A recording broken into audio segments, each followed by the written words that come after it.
Hello बच्चों, welcome back. तो आज आप लोगों को पढ़ाऊंगा प्रोजेक्टाइल मोशन, ठीक है। और ये बहुत इम्पोर्टेंट टॉपिक है, आप लोगों को बहुत ध्यान से देखना है इसको, ठीक है। कोई ही ऐसा एग्ज़ाम हो कॉम्पिटिटिव से लेके बोर्ड वगैरह सब तक, जिसमें ये इस टॉपिक से रिलेटेड क्वेश्चन ना पूछा गया हो, ठीक है। तो सबसे पहले प्रोजेक्टाइल होता क्या है। A object is said to be projectile if it follows a particular path in space due to gravity, ठीक है। यानी कि ग्रेविटी की वजह से जब कोई ऑब्जेक्ट एक पर्टिकुलर पाथ फॉलो करता है स्पेस के अंदर, तो उसे प्रोजेक्टाइल बोलते हैं, ठीक है। एग्जाम्पल प्रोजेक्टाइल के देखो, javelin throw, bullet from gun, arrow from bow, dropping bomb from helicopter, flying at level et cetera, ठीक है। तो ये सारे एग्जाम्पल्स हैं। अब अजम्पशंस, प्रोजेक्टाइल सोल्व करने से पहले आपको कुछ अजम्पशंस पता होनी चाहिए, ठीक।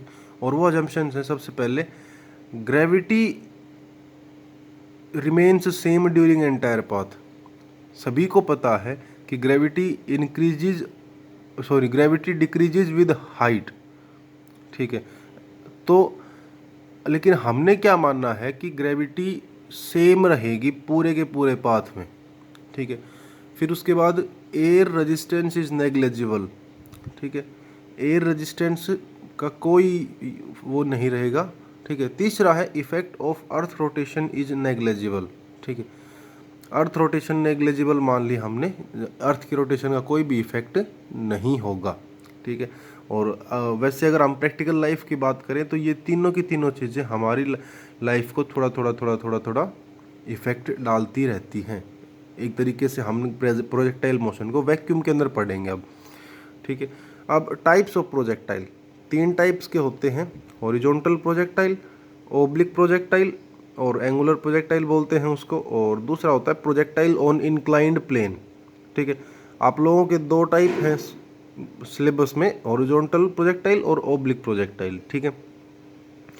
अब हॉरिजॉन्टल प्रोजेक्टाइल, ठीक है। हॉरिजॉन्टल प्रोजेक्टाइल क्या होता है, आप लोगों को डायग्राम दिखाई दे रहा होगा।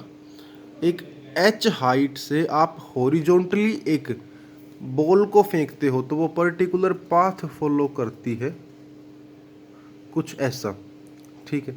तो ये उसकी होगी horizontal velocity you x you, ठीक है। उसकी वाई एक्सिस के अलोंग कोई भी वेलोसिटी नहीं होगी, क्योंकि उसे यू एक्स के अलोंग फेंका गया है, ठीक है। अब सेम टू सेम यही बात यहाँ पे लगेगी एक्सेलरेशन के साथ।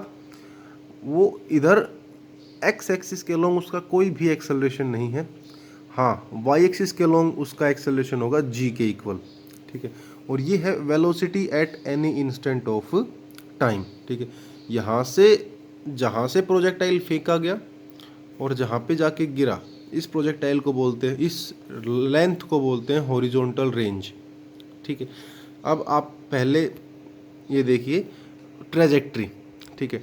ट्रेजेक्ट्री होती है the path followed by projectile, कि कैसा पाथ फॉलो किया है प्रोजेक्टाइल ने, वो ट्रेजेक्ट्री कहलाता है।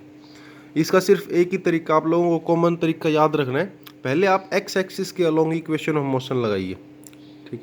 X is equals to u x t plus half a x t square लगा दी। अब इसमें सारी पैरामीटर्स पुट कीजिए, तो x is equals to u x t plus a x की वैल्यू जीरो थी तो वो सब कुछ जीरो हो जाएगा, और यू एक्स की वैल्यू यू थी तो टी की वैल्यू आ जाएगी एक्स अपॉन यू। टाइम निकाल लिया आपने पहली इक्वेशन ऑफ मोशन से। अब आप वाई एक्सिस के लिए यही सेम इक्वेशन लगाइए, तो वाई इज इक्वल्स टू हो जाएगा u y t plus half g t square, ठीक है। और यू वाई की वैल्यू आपको पता है जीरो है, क्योंकि बॉल को हॉरिजॉन्टली फेंका गया था, तो y is equals to half g t square हो जाएगा। यहाँ पे टी की वैल्यू अगर हम पुट करेंगे एक्स अपॉन यू, तो वाई के फॉर्मूला बनेगा g upon two u square into x square, और ये एक इक्वेशन ऑफ पैराबोला होती है, ठीक है। तो ट्रेजेक्ट्री कैसी होगी, पैराबोलिक, ठीक है। तो ये था